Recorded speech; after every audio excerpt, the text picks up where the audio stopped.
And Python was sometimes very funny, but I honestly never thought we were that good. It was just that there didn't seem to be much competition, which is why my next choice is a series created around Mr. Michael Palin, Ripping Yarns. And in this episode, Michael plays the most boring man on earth, Eric Ulthwaite.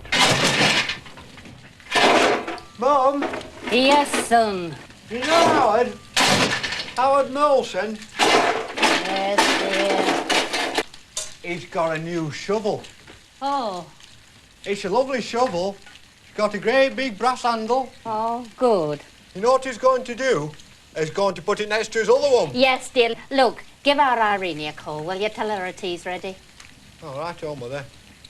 Eric Ulthwaite must have come from my northern roots. I was born and brought up in Sheffield, and there were a lot of stories coming out of Yorkshire in the sort of 30s and 40s about, you know, this sort of rather dogged Yorkshireman who sort of pursued some single obsession through their lives.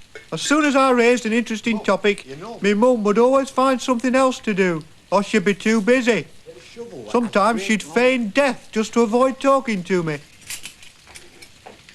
It was the same with me dad. He'd pretend to be French when he came in, hoping I wouldn't talk to him. Oh, quel journée, bastellateur. Je suis très fatigué, demande, Vera. Oh, yes, dear.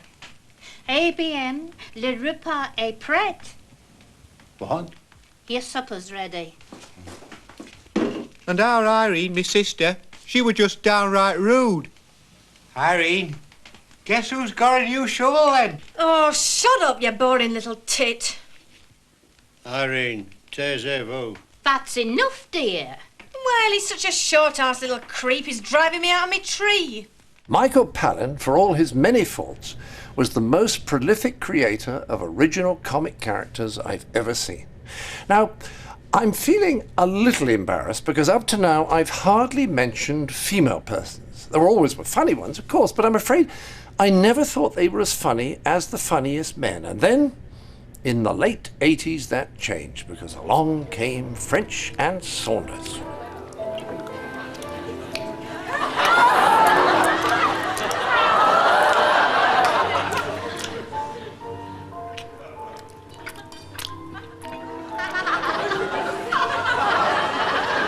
Your coat is still alive. Oh, dear.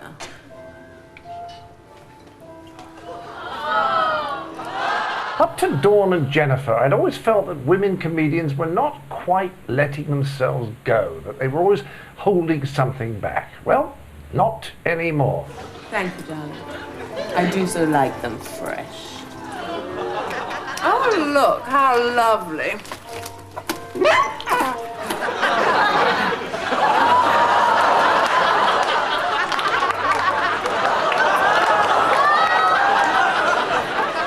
Oh, and some gloves.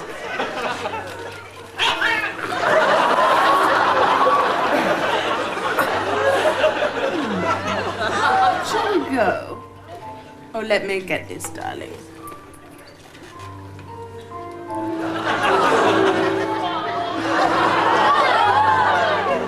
I wonder if they'd been influenced in any way by some men who just previously had been quite outstandingly coarse and rowdy and vulgar and mindless. I refer, of course, to the young ones. Hands up, who likes me? Damn! Right, that's it, I'm going to kill myself. Then you'll be sorry. No, we won't. Does anybody want the last chickpea? I didn't even want the first one. I feel sorry for you, you zeros. But you know but this. What's going to live on after you die? I'll tell you, nothing, that's what. Oh, this is pathetic.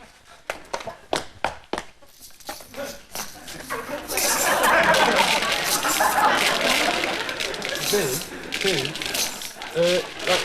can you, actually kill yourself with laxative pills? I don't know, Neil, but I'm going to stay and find out. I remember watching The Young Ones for the first time. I was about 14, and I just remember being so shocked and amazed by it. I think I'm going up to my room for a bit. house will become a shrine. And punks and skins and rastas will all gather round and hold their hands in sorrow for their fallen leader. And all the grown-ups will say, but why are the kids crying? And the kids will say, haven't you heard? Rick is dead. The people's poet is dead. And then one particularly sensitive and articulate teenager will say, other kids, do you understand nothing? How can Rick be dead when we still have his poems? And another kid will say...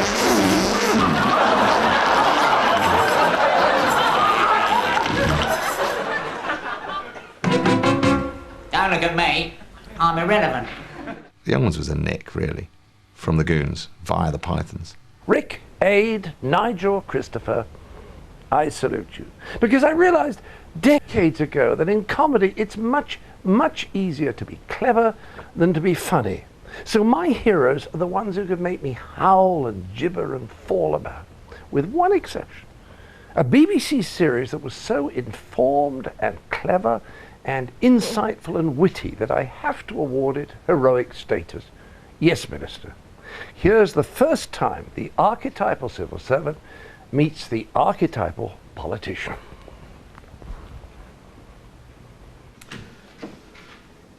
Minister, allow me to present Sir Humphrey Appleby, Permanent Under Secretary of State and head of the DAA.